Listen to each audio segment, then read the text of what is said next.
Welcome to your training session for today. We'll be starting every single session with this same wrist warm-up that I'm going to go through with you as a follow-along, so that eventually you won't need to watch this video to do the warm-up because you'll have it so ingrained in your mind because you've done it so much. And that's because it is super important when working handstands and a lot of the exercises that you'll be doing. So let's get to it. Find a space. And what is really important with everything that you do when you're putting your weight on your hands is you want to spread your fingers apart as wide as you can. It's because it increases the surface area that we're going to be working with and also helps you to be able to grip the floor with your fingers and activate all your forearm and hand muscles. So place your hands on the floor, fingers spread apart. And what we're going to do to start with is we're just going to gently rock round in a circle. So we're putting weight this way, forwards over our wrists. Don't go too far forwards if it's uncomfortable for you right now. Just go with what suits your body. And we're going to do 5 rocks each way. So that's 1 in total. Make sure you're gripping the floor with your fingers like you're trying to break it up into your hands. Let's start getting those muscles activated. That's 2. I'm going to have to count out loud because I'm not very good at counting, which anyone who works with me as a client will know. But take it in your own time. Again, like I said, eventually you won't need to watch this video to do these. I just want to make sure that you are fully confident with what you're doing because we don't want to go wrong with the wrists.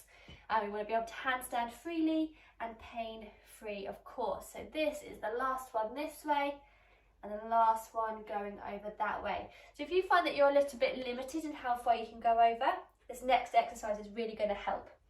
So again, spreading the fingers apart, placing them down. I'm going to show you from the side. So we need to test how far you can rock over your wrist before it starts to get uncomfortable. You should really feel a stretch up the front of your forearm. Then you're going to take it off and rock back. So we've kind of got our starting point here. We're going to add in something that's called pails and rails, which is basically isometric contractions on different sides of your joint.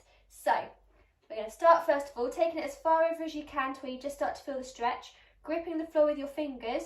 You're going to push your fingers down into the ground, like you're really trying to push the ground away, gripping it up into your fingers there. That's just the dog in the background making noise. So gripping for 10 seconds, leaning over. So we're doing this together, really pushing into the floor. Should be starting to feel that firing up into the front of the forearms here, or the back, whichever way you want to call it. Pushing down, 3, 2, 1. Now stay here and try and lift your fingers off the floor, which is going to feel impossible to do. But what you should feel is a contraction going up this side of your forearm now. So lifting up, try not to lose that contraction in the front there. 3, 2, 1. We're going for 3 rounds of this now. So pushing down into the ground. Keep putting that weight over onto your wrist if it feels comfortable to do so. If not, just ease off a little bit. But keep pushing down. You're trying to grip the floor up into your hands. You're trying to push it away. 3, 2, 1. Now we're lifting the fingers off the floor. The contraction's going into the front of the wrist there. So keep lifting, lifting, lifting. You'll probably see mine not going anywhere off the floor, it feels. Yours might be the same. Keep lifting up. 3, 2, 1. Last time now, pushing down into the ground. Push, push, push, tight as you can, pushing down. Come on, really strong. Don't force it, but just go to what feels comfortable. And now lifting up, last time. Contracting into the front of the wrists. Lifting, lifting, lifting. We should be feeling nice and warm there now. And 3, 2, 1, relax. And then now test how much better it feels to go. So look how much further I'm going over my wrists. Really good exercise for just getting everything activated, fired up, and just loosening up. So if you're doing this regularly, you're soon going to find that that just gets easier and easier.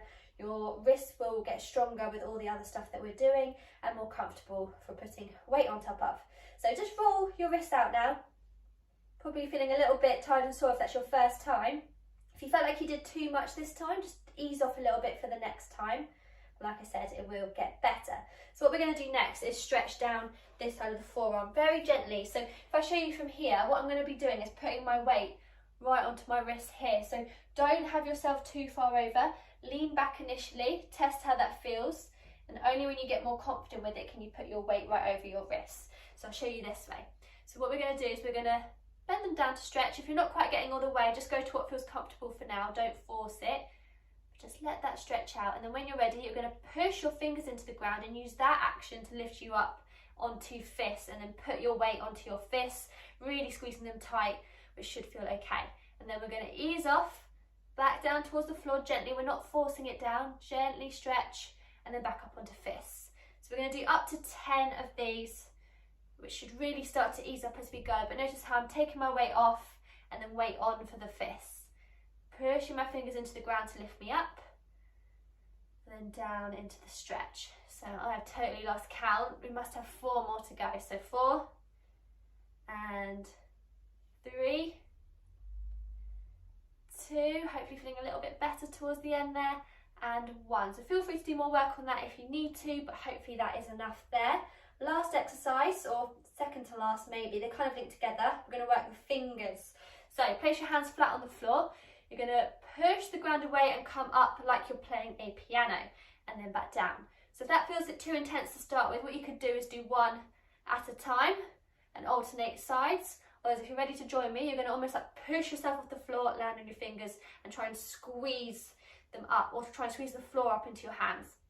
Down, up, squeeze, pushes the fingers. We're working up to 10 now, so 3 I think, and 4, press down and push off.